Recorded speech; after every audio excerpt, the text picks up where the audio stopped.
Hi friends and family, welcome to ప్రజోస్ cook dish and treat. ఈరోజు నేను మీతో షేర్ చేసుకోబోయే tasty breakfast recipe puri with Bombay chutney. మరి ఈ పూరీ కర్రీ ఎక్కువగా మనము దాబాస్లో, రెస్టారెంట్స్లో చూస్తాము. ఈ రెసిపీని మనం ఇంట్లోనే చాలా టేస్టీగా, హైజీనిక్గా, తక్కువ టైంలో కొన్ని ఇంగ్రీడియంట్స్తో చేసుకోవచ్చు. మరి దీనికి కావాల్సిన ఇంగ్రీడియంట్స్ అండ్ ప్రాసెస్ ఏంటో చూసేద్దాం. జీలకర్ర, ఆవాలు, శనగపప్పు, పసుపు, కొత్తిమీర, కరివేపాకు, పచ్చిమిర్చి, ఆనియన్, టమాటో, పొటాటో, శనగపిండి, అల్లం ముక్కలు, అలాగే గోధుమ పిండి, ఆయిల్, సాల్ట్ రుచికి తగినంత తీసుకోవాలి. ముందుగా ఒక బౌల్ తీసుకొని మనకు కావలసినంత గోధుమ పిండి తీసుకోవాలి. ఇక్కడ నేను 2 కప్స్ పిండి తీసుకుంటున్నాను. దీంట్లో కొద్దిగా సాల్ట్ వేసుకొని మిక్స్ చేసుకోవాలి. అలాగే కొద్దిగా ఆయిల్ వేసుకొని మిక్స్ చేసుకోవాలి.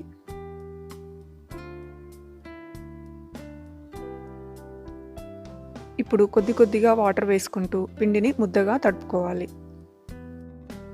పూరీకి ఎప్పుడైనా సరే వీలైనంత తక్కువ వాటర్ వేసుకుని సాఫ్ట్గా వచ్చేలా పిండిని మిక్స్ చేసుకోవాలి.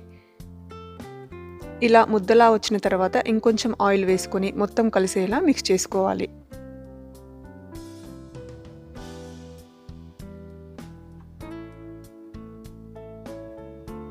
ఇలా సాఫ్ట్ ముద్దను చేసుకొని మూత పెట్టుకొని ఒక 20 మినిట్స్ పక్కన పెట్టుకోవాలి. ఈలోపు మనము పూరీ కర్రీ బాంబే చట్నీ చేసేసుకుందాం. ముందుగా స్టవ్ వెలిగించుకొని ఒక ప్యాన్ పెట్టుకోవాలి. ప్యాన్ హీట్ ఎక్కిన తర్వాత 2 టేబుల్ స్పూన్ ఆయిల్ వేసుకోవాలి. ఆయిల్ హీట్ ఎక్కిన తర్వాత 1 టీ స్పూన్ ఆవాలు, 1 టీ స్పూన్ జీలకర్ర, 1 టీ స్పూన్ శనగపప్పు వేసుకొని వేగించుకోవాలి.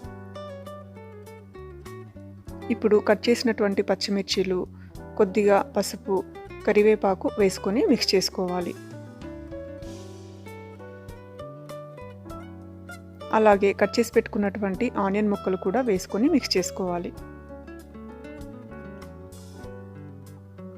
కొద్దిగా సాల్ట్ వేసుకొని మిక్స్ చేసుకోవాలి. ఈ కర్రీకి ఎప్పుడైనా సరే ఆనియన్ని ఎక్కువగా ఫ్రై చేయకూడదు. ఇప్పుడు కొద్దిగా కట్ చేసినటువంటి అల్లం ముక్కలు వేసుకుందాం. ఇప్పుడు కట్ చేసి పెట్టుకున్నటువంటి పొటాటో ముక్కలను కూడా వేసుకొని మిక్స్ చేసుకోవాలి.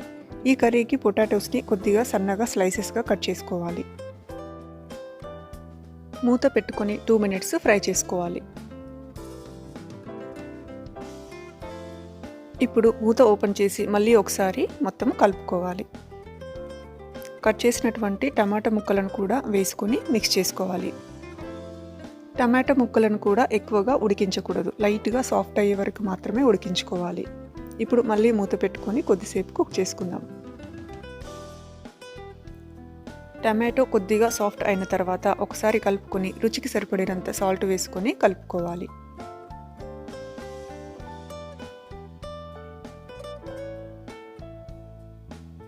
ఇప్పుడు 3 to 4 కప్స్ వాటర్ వేసుకోవాలి.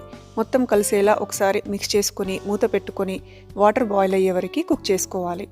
ఈలోపు శనగపిండిలో మనం కొద్దిగా వాటర్ వేసుకొని లంప్స్ లేకుండా క్రీమీ టెక్స్చర్ వచ్చేలా సాఫ్ట్గా పేస్ట్ అయ్యేలా మిక్స్ చేసుకోవాలి. మొత్తం వాటర్ ఒకేసారి వేయకూడదు, కొద్దిగా వాటర్ వేసుకొని దోశ బ్యాటర్ లాగా ప్రిపేర్ చేసుకోవాలి. వాటర్ బాయిల్ అవ్వడం స్టార్ట్ అయ్యాక మూత ఓపెన్ చేసి ఒకసారి కలుపుకోవాలి. మనం ముందుగా ప్రిపేర్ చేసినటువంటి శనగపిండి బ్యాటర్ని దీంట్లో వేసుకొని మిక్స్ చేసుకోవాలి.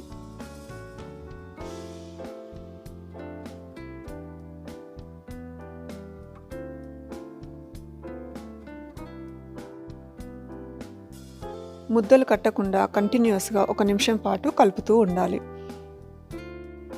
ఈ శనగపిండి బ్యాటర్ వేసిన తర్వాత ఇది కొద్దిగా థిక్ అవ్వడం స్టార్ట్ అవుతుంది. క్రీమీ కన్సిస్టెన్సీ ఉండేలా ఇంకొంచెం వాటర్ వేసుకొని కలుపుకోవాలి.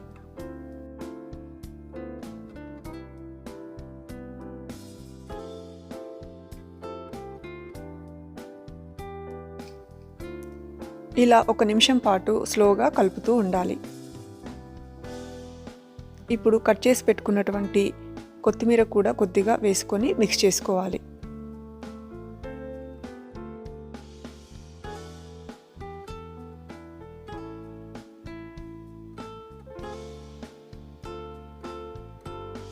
ఇప్పుడు మూత పెట్టుకొని 3 మినిట్స్ కుక్ చేసుకోవాలి.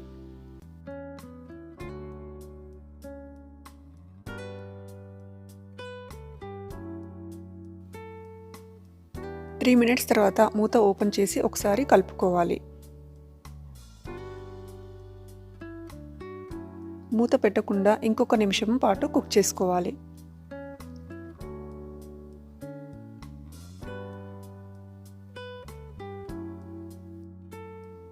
కొద్దిగా థిక్ క్రీమీ టెక్స్చర్ వచ్చిన తర్వాత స్టవ్ ఆఫ్ చేసుకొని తీసుకొని డిష్ అవుట్ చేసుకోవాలి.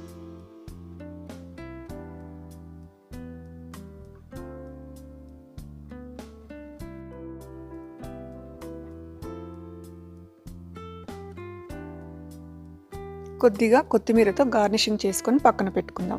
మరి ఈ కర్రీతో తినడానికి మనము పూరీని ప్రిపేర్ చేసుకుందాం. స్టవ్ వెలిగించుకొని ఒక కడాయిని పెట్టుకోవాలి. కడాయి వేడెక్కిన తర్వాత పూరీని ఫ్రై చేయడానికి కావలసినంత ఆయిల్ వేసుకోవాలి. ఆయిల్ హీట్ ఎక్కేలోపు పూరీలు చేసేసుకుందాం.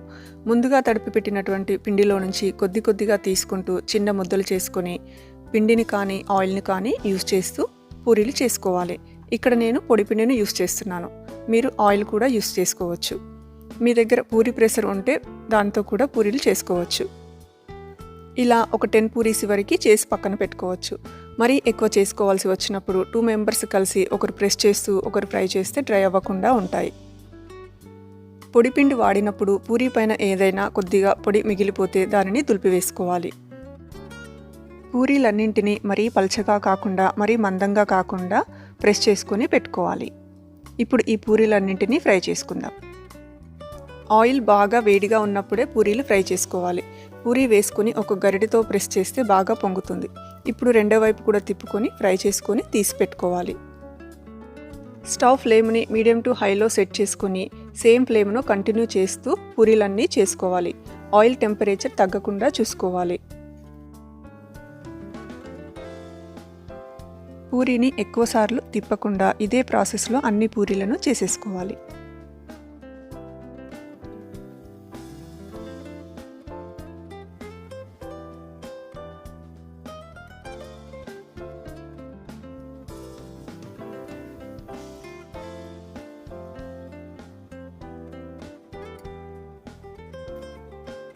వేడివేడి ఫ్లఫీ పూరీస్ రెడీ.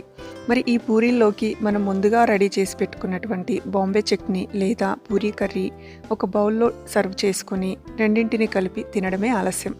మరి ఈ డిష్ కొద్దిగా హెవీగానే ఉంటుంది. దీనిని మనం బ్రేక్ఫాస్ట్లో కానీ లంచ్లో కానీ తినేయచ్చు. వేడిగా ఫ్లఫీగా కొద్దిగా క్రంచీగా సాఫ్ట్గా ఉన్నటువంటి ఈ పూరీని తుంచుకొని ఈ కర్రీలో డిప్ చేసుకొని తింటే ఎంతో టేస్టీగా ఉంటుంది. మరి రెస్టారెంట్లో తినాల్సిన అవసరం లేకుండా ఇంట్లోనే చాలా ఈజీగా చేసుకోవచ్చు. ఈ రెసిపీ కనుక మీకు నచ్చినట్టయితే మీరు కూడా తప్పకుండా ట్రై చేసి ఎంజాయ్ చేయండి. కుదిరితే ఒక లైక్ అండ్ సబ్స్క్రైబ్, వీలైతే ఫ్రెండ్స్ అండ్ రిలేటివ్స్కి షేర్ చేయండి. మీ ఫీడ్బ్యాక్ని షేర్ చేసుకోండి. Thank you.